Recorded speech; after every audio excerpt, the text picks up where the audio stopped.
निहालपुर गांव में एक रघु नाम का किसान अपनी बेटी गंगा के साथ रहता था। रघु की धर्म पत्नी की मृत्यु गंगा के बचपन में ही हो गई थी। रघु ने गंगा को पालने की खातिर कभी भी दूसरी शादी नहीं की और स्वयं ही गंगा का पालन पोषण कर उसे बड़ा किया। अब गंगा जवान हो चुकी थी। गंगा बहुत खूबसूरत होने के साथ साथ बहुत समझदार भी थी। सारे गांव में उसकी खूबसूरती और समझदारी के चर्चे थे। आज रघु को खेत जाने में बहुत देर हो चुकी थी, इसीलिए वो गंगा से बोला, अरे गंगा, अभी तक तेरा खाना नहीं बना।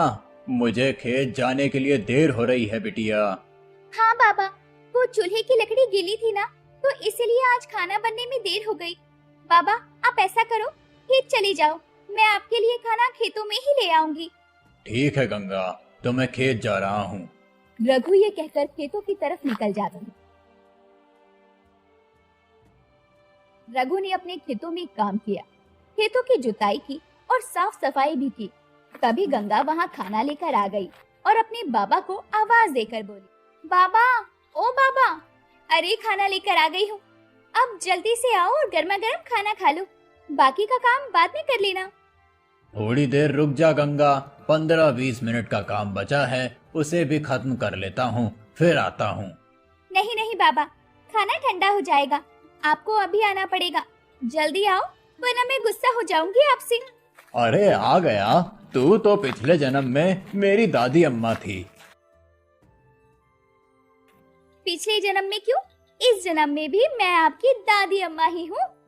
हाँ हाँ दादी अम्मा, इस जन्म में भी तू दादी अम्मा ही है। चल अब जल्दी से खाना परोस दे, बहुत भूख लग रही है मुझे।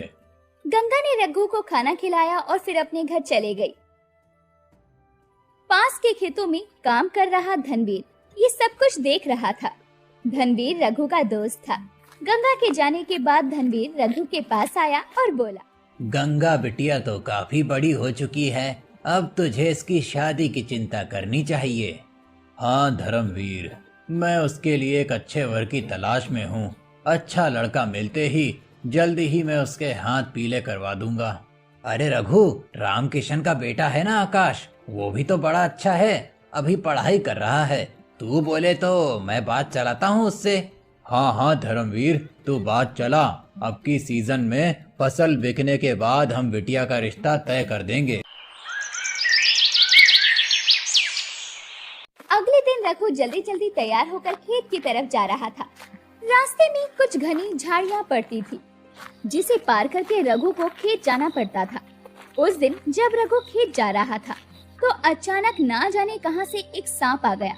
रघु अपनी धुन में चल रहा था, उसने सांप को नहीं देखा और उसने अपना पैर सांप पर रख दिया। सांप ने रघु को डस लिया। हे भगवान, ये तो मुझे सांप ने डस लिया है, मुझे जल्दी ही अपने घर पहुंचना चाहिए। रघु अब जल्दी जल्दी अपने घर वापस आया और अपने घर के दरवाजे पर आते ही वो गिर पड़ा। गंगा ने उसे गिरा हुआ देखा तो वो दौड़कर पानी लेकर आई। उसने पानी पिलाया। फिर गंगा की नजर रघु के पैर पर गई और गंगा चौंक पड़ी। हे भगवान, बापू को तो सांप ने काट लिया है, अब मैं क्या करूं? जल्दी से जाकर वैद्य जी को बुलाकर लाती हूँ, लेकिन इससे पहले बाबा को अंदर सुलाना होगा। गंगा रघु को जैसे तैसे उठाकर पलंग पर सुला देती है और दौड़कर वैद्य जी के यहाँ जाती है। वैद्य जी जल्दी चलिए, मेरे बाबा को सांप ने काट लिया है। वैद्य जी गंगा के साथ जल्दी से गंगा के घर आए। उन्होंने जल्दी से सांप काटने की जगह पर चीरा लगाकर जहर निकाला और रघु को कुछ दवाइयां पिलाई। इतनी ही देर में गांव में लगभग सभी इकट्ठा हो चुके थे और सभी लोग रघु के होश में आने का इंतजार कर रहे थे। थोड़ी देर बाद रघु को होश आया। उसने सबको अपने पास खड़ा हुआ देखा और फिर गंगा से बोला, गंगा बेटी, मुझे सांप ने काट लिया था। हाँ बाबा, मैंने वैद्य जी को बुला कर लाई थी, उन्होंने आपको दवा दे दी है और अब आप ठीक हैं। लेकिन इसके बाद रघु अपने हाथ पैर हिलाने की कोशिश करता है, परंतु वो अपने हाथ पैर हिला नहीं पाता। गंगा वैद्य जी की तरफ देखने लगती है। तब वैद्य जी गंगा को एक किनारे बुलाकर उससे कहते हैं, देखो गंगा, मैंने तुम्हारे बाबा के शरीर से जहर तो निकाल दिया है, लेकिन इसका असर खत्म नहीं होगा। अब तुम्हारे बाबा अपने हाथ पैर तब तक नहीं हिला पाएंगे जब तक तुम इन्हें शहर ले जाकर इनका इलाज नहीं करवाओगी। और इस इलाज में लगभग 50,000 का खर्चा आएगा, तभी तुम्हारे बाबा ठीक हो सकेंगे। और अगर इस इलाज में देरी होती है तो उनकी जान भी जा सकती है। वैद्य जी ऐसा कहकर चले गए। अब गंगा बहुत परेशान थी। इतने पैसे वो कहाँ से लाएगी? गंगा को सोच में डूबा देखकर रघु ने कहा, बेटी गंगा, तू किस सोच में डूबी है?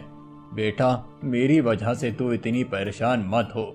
मैंने तो सोचा था बस किसी तरह से तेरी शादी करवा दूं ताकि तू अपने घर द्वार की हो जाए। मेरा क्या है, मेरा जीवन तो लगभग पूरा हो चुका है।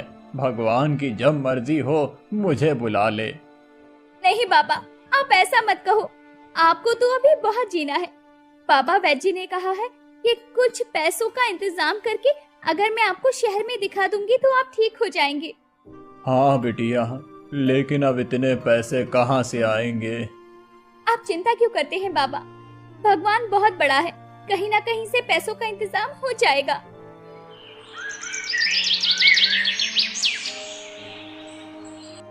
अगले दिन गंगा अपने दोस्त आकाश से मिलती है और उसे सारी बात बताती है। दरअसल गंगा और आकाश एक दूसरे को पसंद करते थे और धनवीर ने आकाश के कहने पर ही रघु से गंगा के बारे में बात की थी, परंतु अब मामला कुछ और ही था। आकाश गंगा की बात सुनकर बोला, तुम चिंता मत करो गंगा, किसी न किसी तरह से हमें पैसों का इंतजाम करना ही होगा। तुम्हारे बाबा ठीक हो जाएंगे। और इस तरह कुछ दिन बीत गए। इधर गंगा परेशान थी। एक दिन गांव के चमन चाचा रघु पास गया और बोला, रघु, हमारे गांव के जमींदार है ना करण सिंह, उनकी पत्नी का पिछले साल देहांत हो गया है। उन्हें तुम्हारी बेटी गंगा बहुत पसंद है। उन्होंने रिश्ता भेजा है, अगर कहो तो मैं बात करूं। वो तो ठीक है चमन भैया, लेकिन जमींदार जी की उम्र बहुत ज्यादा है। हाँ, लेकिन उनके पास पैसे भी तो बहुत ज्यादा हैं। गंगा वहाँ जाएगी तो राज ही करेगी। उनके 2 बच्चे हैं, एक लड़का 10 साल का और एक लड़की 8 साल की। बच्चों को माँ मिल जाएगी और गंगा को भी एक जीवन साथी मिल जाएगा।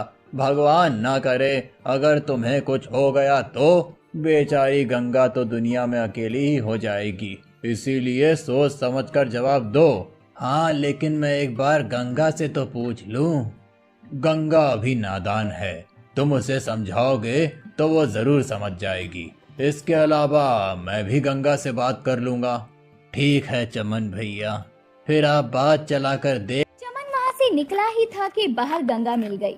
गंगा को देखकर चमन ने गंगा को करण सिंह के रिश्ते के बारे में बताया और साथ में ये भी कहा, देखो गंगा, करण सिंह ने कलावा भेजा है कि तुम्हारे बाबा के इलाज में जो भी पैसा लगेगा वो उसे जरूर लगाएगा और तुम्हारे बाबा को भी अपने पास रखेगा। बिटिया, अपने लिए ना सही तो अपने बाबा के लिए जरूर सोचना। वैसे तुम्हारे बाबा ने भी इस रिश्ते के लिए हाँ कर दी है। गंगा ये सारी बातें सुनकर बहुत चिंता में आ गई। अगले दिन गंगा ने आकाश को सब कुछ बताया। ये सब सुनकर आकाश बोला, नहीं गंगा, मैं तुम्हारी शादी उस बूढ़े जमींदार से नहीं होने दूंगा। तुमसे शादी सिर्फ मैं करूंगा। लेकिन आकाश, फिर मेरे पिताजी का क्या होगा? हमारे पास तो इतने पैसे भी नहीं है कि उनका इलाज करवा पाए और सही समय पर अगर उनका इलाज नहीं हुआ तो उनकी जान को भी खतरा हो सकता है और मैं ये नहीं देख सकती। गंगा, मुझे 2 दिन का समय दो। तुम्हारे बाबा के इलाज में लगने वाले पैसों का इंतजाम मैं 2 दिनों में कर लूंगा। ये कहकर आकाश अपने घर पहुंचा और अपने माता पिता को सारी बात बताई। साथ में आकाश ने ये भी कहा, पिताजी, अगर आपको ऐतराज ना हो तो मैं ये घर जमींदार के पास 50,000 में गिरवी रख देता हूँ और फिर शहर जाकर कुछ काम कर लूंगा और 50,000 इकट्ठे करके अपना घर छुड़वा लूंगा। ठीक है बेटा, तुझे जैसा ठीक लगे तू वैसा कर ले, हम तेरे साथ हैं। इसके बाद घर के कागज लेकर आकाश जमींदार के पास पहुंचा और उसने कहा, जमींदार जी, मुझे 50,000 की जरूरत है और गांव में आपके सिवा कोई भी इतने पैसे वाला नहीं है कि तुरंत मुझे 50,000 रुपए दे दे। मैं अपने साथ अपने घर के कागज लेकर आया हूँ। आप मेरे घर को गिरवी रख लीजिए और मुझे 50,000 दे दीजिए। अगले 4 महीनों के अंदर मैं आपके पैसे ब्याज सहित वापस कर दूंगा और अपने घर के कागज ले जाऊंगा। ठीक है आकाश, तुम मेरे गांव के हो तो मुझे तुम्हारी मदद करनी ही होगी। इस 50,000 का 4 महीनों के लिए 10,000 ब्याज भी होगा। तुम 4 महीनों में 60,000 ले आना और अपने घर के कागज ले जाना। आकाश पैसे लेकर सीधा गंगा के घर पहुंचा और पैसे गंगा को देते हुए बोला, गंगा, हम तुम्हारे बाबा को आज ही शहर ले जाएंगे और उनका इलाज कराएंगे। इधर गंगा और आकाश रघु को इलाज के लिए शहर लेकर गए तो दूसरी तरफ जमींदार को जब पता चला कि आकाश ने ये सारे पैसे इसीलिए लिए हैं ताकि वो रघु का इलाज करवा सके और गंगा की शादी जमींदार के साथ ना करनी पड़े, ये सुनकर जमींदार बौखला उठा और बोला, अच्छा तो ये बात है, लेकिन तब भी मैं आकाश को गंगा से शादी नहीं करने दूंगा। गंगा को मुझसे ही शादी करनी पड़ेगी। अब देखना आकाश, मैं तुम्हारे साथ क्या करता हूँ। दूसरी तरफ जमींदार के गंदे इरादों से और आकाश रघु का इलाज करवाते हैं। इलाज के बाद बिल्कुल ठीक हो जाता है और वो लोग गांव वापस आ जाते हैं।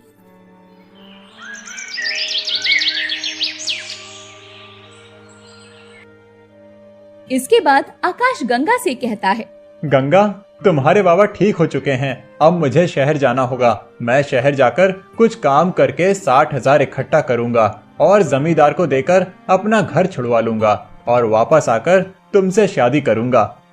ये कहकर आकाश शहर चला जाता है और वहां पर एक वड़ा पाव की दुकान लगाकर पैसे कमाता है। देखते ही देखते 4 महीने बीत चुके थे। आकाश के पास 60,000 इकट्ठा हो गए थे। आकाश अपने गांव आया और सीधा जमींदार करण सिंह के पास पहुंचा। जमींदार करण सिंह को पैसे देकर बोला, जमींदार जी, मैंने आपके पैसे आपको ब्याज सहित लौटा दिए हैं। अब आप भी मेरे घर के कागज मुझे लौटा दीजिए। मुझे पता है तू ये सब इसलिए कर रहा है ताकि मेरी गंगा से शादी ना हो। चल जा यहाँ से। अब ना तो तुझे तेरे पैसे मिलेंगे और ना ही घर के कागज। जमींदार जी, आप ऐसा नहीं कर सकते। मैं चुप नहीं बैठूंगा। तुझसे जो बनता है कर ले और दोबारा यहाँ मत आना, समझा। आकाश गुस्से में वहां से चला गया। तब जमींदार ने अपने कुछ आदमियों को बुलाकर कहा, सुनो, इसके घर को आज रात को जाकर आग लगा दो। जमींदार के आदमियों ने आधी रात को आकाश के घर में आग लगा दी। जमींदार के आदमियों को ऐसा करते हुए गांव वालों ने देख लिया। अब गांव वालों को बहुत गुस्सा आया। तभी उनमें से एक गांव वाला बोला, जमींदार ने तो हद ही कर दी है। अब आज उसने आकाश के घर में आग लगवाई है, कल किसी और के घर में आग लगवाएगा। अब समय आ गया है उसे सबक सिखाने का। हाँ, हम सभी लोग मशाल लेकर उसके घर जाएंगे और उसके घर को आग लगा देंगे ताकि ये रोज रोज का किस्सा ही खत्म हो जाए। और फिर सभी गांव वाले हाथों में मशाल लेकर उसके घर के बाहर पहुंचे। जमींदार को उसके आदमी ने इन सब बातों की खबर दे दी। वो घबराकर बाहर आया और बोला, गांव वालों, रुक जाओ, मेरे घर को आग मत लगाओ। मैं तुम लोगों से वादा करता हूँ कि आज के बाद मैं किसी के साथ अन्याय नहीं करूँगा। मुझे माफ कर दो और मैं तुम सभी के जमीन के कागज भी लौटा दूंगा। ठीक है जमींदार, इस बार तो हम तुझे माफ करते हैं, लेकिन अगली बार तूने कोई ऐसी हरकत की तो हम तुझे जिंदा नहीं छोड़ेंगे। जमींदार ने गांव वालों के कागज के साथ साथ आकाश के घर के कागज भी लौटा दिए। अब सभी गांव वाले बहुत खुश हो गए। सभी ने मिलकर आकाश और गंगा की धूमधाम से शादी करवा दी।